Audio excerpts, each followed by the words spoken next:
All right, peeps. This is the spoiler talk review for episode 1 Contact for Halo the TV series. So that is your spoiler warning. I already did a spoiler free review. This is a continuation of that video.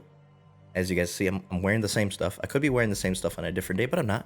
Okay, I promise you. Just continuing the discussion while it's fresh on my mind. I got my handy dandy notes here.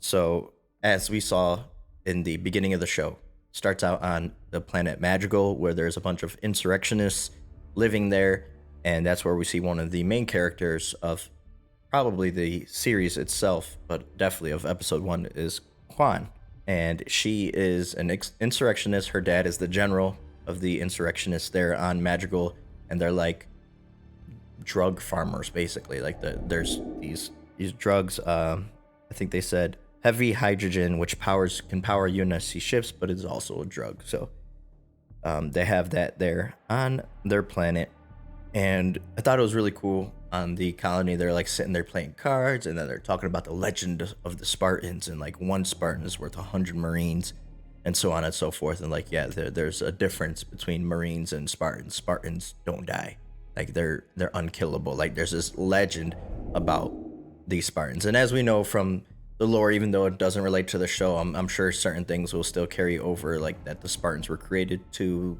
battle insurrectionists. They weren't meant to fight the Covenant, but the Covenant just came around, and then that was the threat.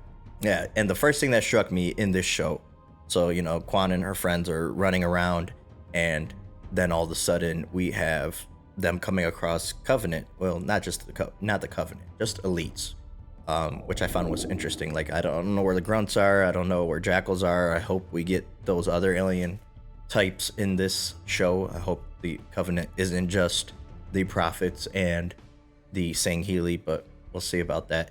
But she comes across with her friends, and they're all tripping on drugs or whatever, and they get absolutely blown to smithereens. And that, like, I was like, whoa, like, this is gory.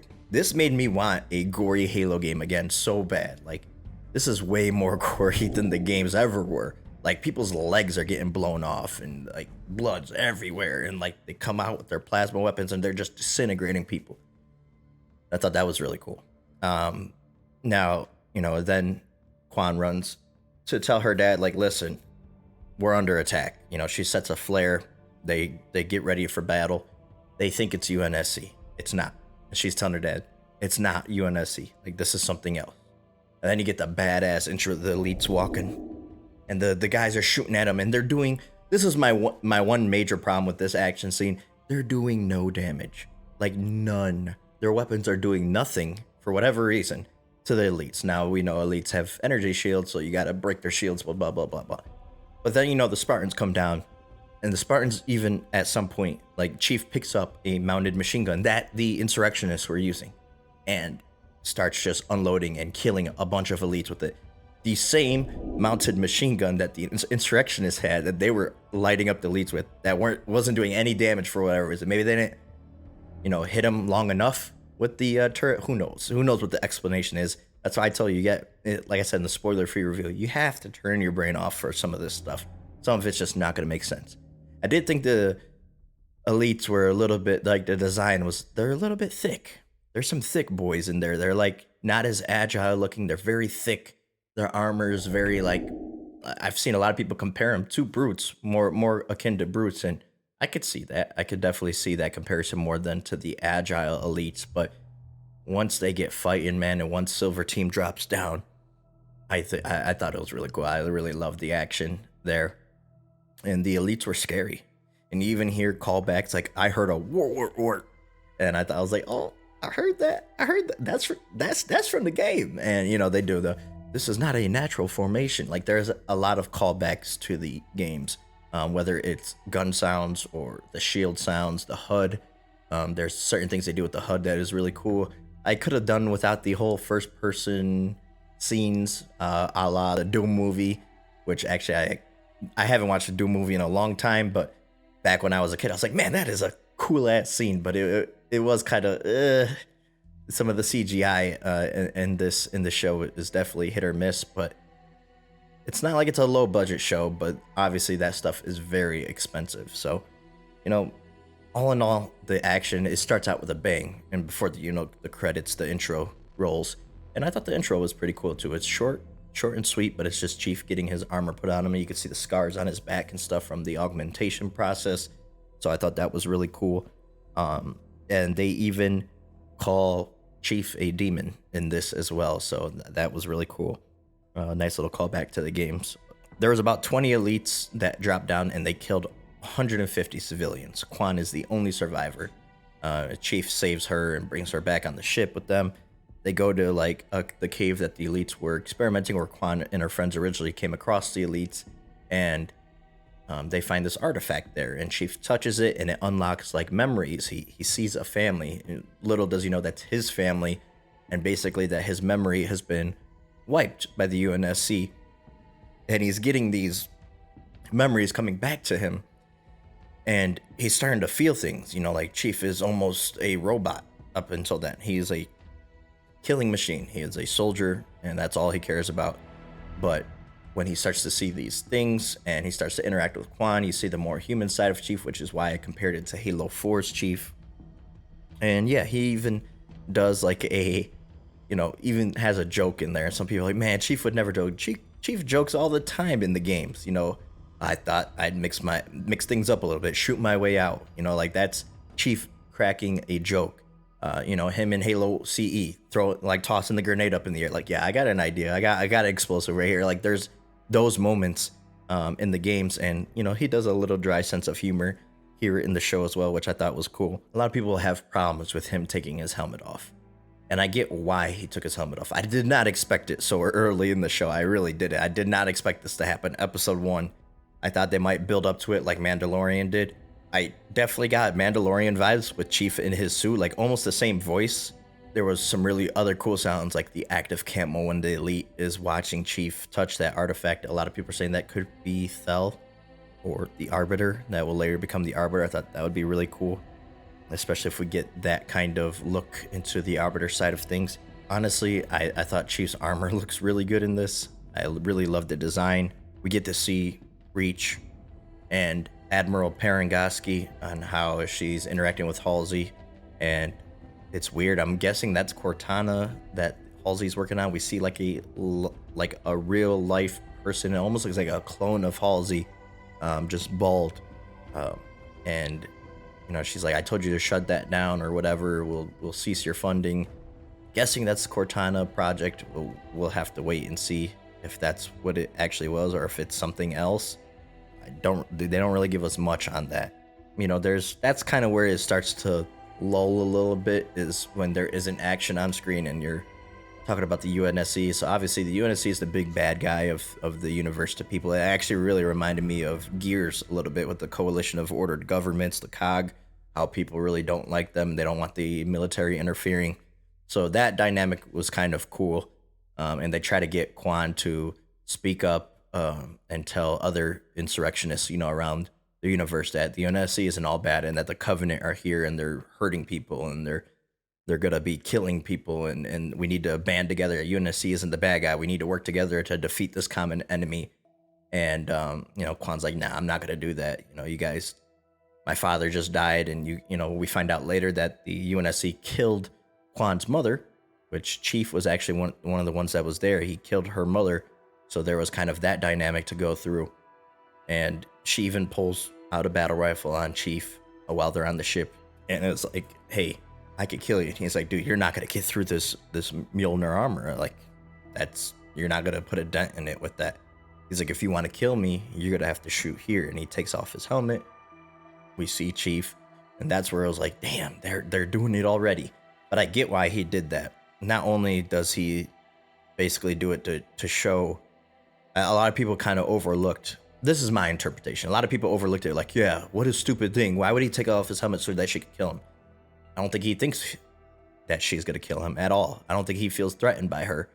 I think he's doing it to show that he isn't a machine, that he isn't just a machine, a soldier. He is a human being as well.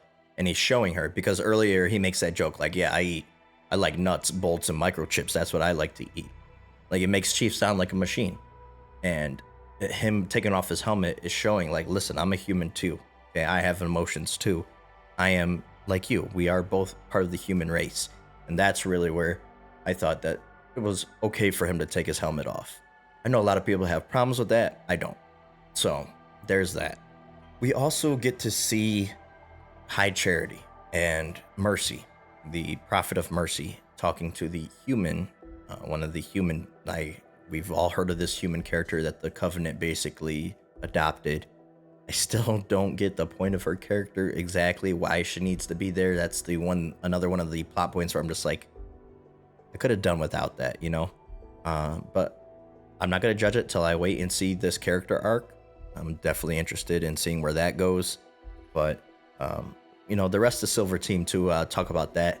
I liked how eventually later on Halsey's giving them direct orders, like I am superseding my orders to bring Chief in, because Chief basically goes AWOL, almost Halo 5 Hunt the Truth style. And that's another thing that we get a call back to the games where we never got that Hunt the Truth Chief where he's against the UNSC, but basically he's told to take out Quan, like Article 72, execute Article 72, not Order 66. No, not like that, but they basically say kill Quan. If she's not going to cooperate, all right, well, she succumbs to her injuries on the planet Madrigal under the Elite attack. That's going to be their cover up. It's almost that Oni kind of cover up. It's really cool. And you could tell that it affects a lot of people, including Miranda Keyes, because her dad, Captain Jacob Keyes, tells her about it. Like, listen, this is what's happening. This is coming up from above me. This wasn't my decision. Miranda makes a really good point. Like, what is the point of trying to save humanity if we're going to kill our own? That's a pretty damn good point. Like it makes them to be out to be the bad guys, and not everything they do. But, Captain Keyes tells her not everything we do is going to be agreeable on your end. Not everything that we do is going to be looked at as a good thing, but for the greater good, this is what needs to happen. Because Quan could be a threat if she goes against the UNSC, spreads words that, the UNSC are liars, and that there's no, she threatens to lie, like, no, this wasn't about the Covenant. You guys just came there and attacked my city and my people, which isn't true. If it wasn't for the UNSC and the Spartans, she would have been dead. So there was that kind of dynamic, which was cool. But we also see Miranda like experimenting on elites and how much bigger they are than humans, like the scale of everything. Something my wife mentioned as well, because she wasn't really familiar with how big everything is compared to the games, and you don't really get a sense of that until you see it in the TV show, how much bigger elites are than humans, how much bigger Spartans are than humans. I thought another cool callback was when I told you guys about earlier, when Halsey was like, yeah, I'm gonna go against my orders to bring Chief in, or whatever. Chief needs to come in because he doesn't want to kill Quan. She gets orders to bring him in, and that he needs to come in and give up because they want to control Chief. The UNSC wants to control Chief. They don't want him thinking about his memories, becoming more human, to be less of the killing machine that he is.